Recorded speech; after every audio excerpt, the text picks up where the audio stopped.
David Cologne. I've been serving as a police officer with the Clermont Police Department for approximately 15 years now. Today, I want to speak to you about something that I'm very passionate about and that we experience as part of our job. And it has to do with domestic violence.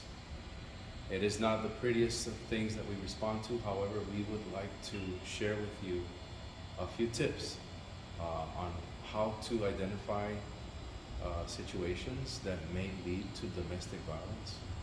Also, the hardship that it may cause people involved, and also what you should expect when we respond to a call of domestic violence. First of all, when we respond to this kind of call, it's a very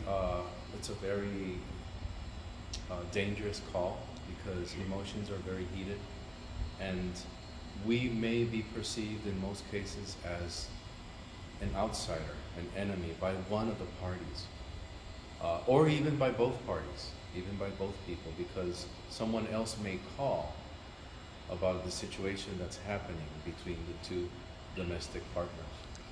That's very dangerous. But what would you expect? Number one is that we're going to try, to preserve people's lives. Unfortunately, when we get there, it's sort of late in most cases. There may be some physical harm, blood, pain. Unfortunately, many children experience these situations.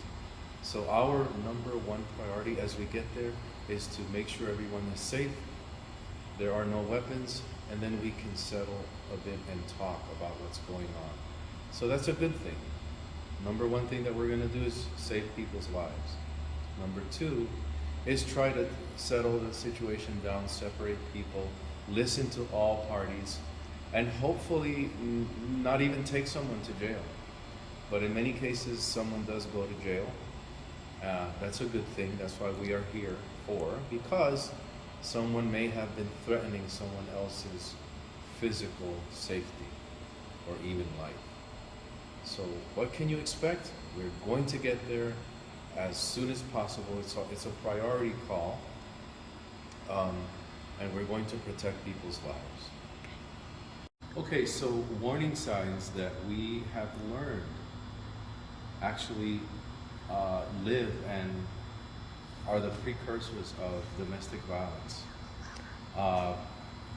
Whenever there's a discord or a situation between partners, when one of them or both of them are actually raising the tone of their voice and it's consistent, that's a warning sign. Of course, there's intonation and but when it's constantly raising voice, also things like if you see your partner or if you find yourself throwing things or hitting things, that's a warning sign. What to do when you see these warning signs? Immediately share. Share with some close relative, but don't keep it there. Also share with someone that you think, or that the person that you've shared with thinks that this other person should know. Because the more information you have, the better you will come out of this situation. So just remember, there are warning signs before the violence, and most of the time you will know them. Now, what to do after we come and assess and take the threat away? There are some things that you can do. You can receive counseling. Please go to counseling. Local churches, almost every local church around you has some form of assistance for domestic violence. Also, most police departments have a victim's advocate. Very important.